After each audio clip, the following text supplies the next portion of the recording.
Mais parfois, les produits étrangers sont difficiles à détecter et vont se nicher dans les denrées qui semblent les plus naturelles, comme le miel. Paul Schweitzer est apiculteur. Il produit son miel à l'ancienne, dans son jardin. J'ai des abeilles depuis l'âge de 12 ans. Et je me suis passionné pour la biologie de l'abeille, et tout ce qui est en rapport avec. Donc le miel, la botanique et tout ça. Et c'est un peu comme ça que ça s'est fait.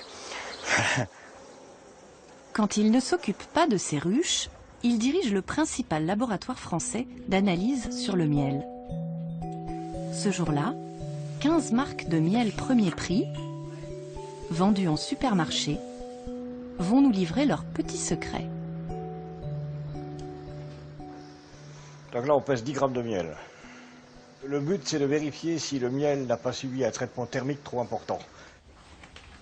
Mais il va surtout vérifier l'origine du miel, en analysant au microscope les grains de pollen. C'est un miel d'origine chinoise. Quand on trouve du pollen de théier dans un miel, on est certain qu'il a une origine en principe chinoise, c'est-à-dire asiatique. C'est la seule région du monde où on cultive le théier. Mais paradoxalement, quand vous regardez les pots, c'est jamais marqué origine Chine. Vous ne trouvez jamais. Sur aucun de ces produits vendus en grande surface n'est mentionnée l'origine du miel. L'astuce des industriels, mélanger des miels venant de plusieurs pays, ce qui évite de les mentionner sur l'étiquette. Qu'est-ce que je lis sur l'étiquette? Mélange de miel originaire et non originaire de la CE. Ben, tout simplement, légalement, on a le droit de marquer que ça à partir du moment où on met deux miels d'origine différente. C'est-à-dire que le consommateur, il ne sait pas ce qu'il achète, puisque un miel non originaire et originaire de la CE, ça veut dire qu'il provient de la planète Terre. Bon, il peut difficilement venir d'ailleurs, donc on ne sait pas d'où il vient. Bilan, 1 pot sur 3 de miel premier prix contient du miel chinois. Et ce n'est pas tout. En contrôlant les sucres, le professeur Schweitzer repère vite une fraude courante. On va rajouter des sirops de sucre, c'est-à-dire on va rallonger le miel. C'est ce qu'on appelle une adultération, c'est-à-dire si vous prenez une certaine quantité de miel que vous rajoutez autant de sucre dedans, vous doublez la quantité de miel, entre guillemets, à vendre, et comme la valeur marchande des sucres est beaucoup plus faible que celle que le miel, vous faites une opération, financièrement c'est une opération juteuse, quoi. Plusieurs pots contenant du miel d'origine chinoise ont bien été falsifiés. C'est un miel qui est un mélange de Brésil et de Chine. Et il y a une falsification par ajout de sucre dedans. Retour en Chine. Nous avons voulu savoir s'il était facile de se procurer du miel pour l'exporter et surtout de le falsifier. En caméra cachée, nous nous rendons dans une usine de miel. Nous nous faisons passer pour des acheteurs occidentaux. En négociant le prix, le responsable va nous faire une étrange proposition. Il y a bien une possibilité pour faire baisser le prix.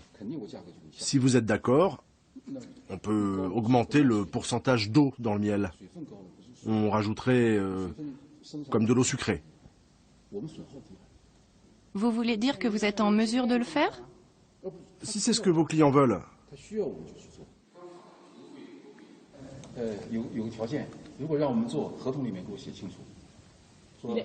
Je peux vous fabriquer du miel très bon marché, en augmentant le pourcentage d'humidité.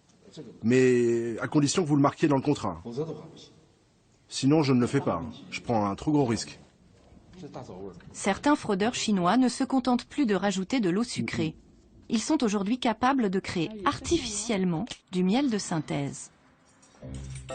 Le professeur Schweitzer va nous en faire la démonstration. On va faire un faux miel du Gâtinais, c'est une appellation française. C'est un des miels pour lequel il est plus facile de faire un faux. Il faut du sucre, 4 grammes de glucose, 3,9 grammes de fructose. encore du sucre, toujours du sucre. Il y a également du maltose et de l'isomaltose. Au total, 6 sucres différents. Tous ces sucres, on les trouve facilement? C'est vraiment les sucres bateaux qu'on trouve les moins chers de la chimie. Rajoutez une goutte d'acide gluconique, normalement produit par les abeilles, 1 ou 2 enzymes, de l'eau et quelques grains de pollen pour faire plus vrai. Je mélange le tout. Chauffé à feu doux, le faux miel est prêt. Ce produit-là ressemble à du miel, mais ce n'est pas du tout du miel, il n'y a pas 1 gramme de miel là-dedans. Par contre, on l'a analysé et il est conforme sous tous les critères légaux. Quand on fait des analyses de miel d'origine chinoise, certains manifestement sont faits avec les méthodes-là. En sachant que c'est même plus performant que ce que je viens de bricoler là, hein, puisque c'est fait à l'échelle industrielle avec des contrôles tout au long de la fabrication et tout, où on arrive à faire des produits qui ressemblent parfaitement au miel.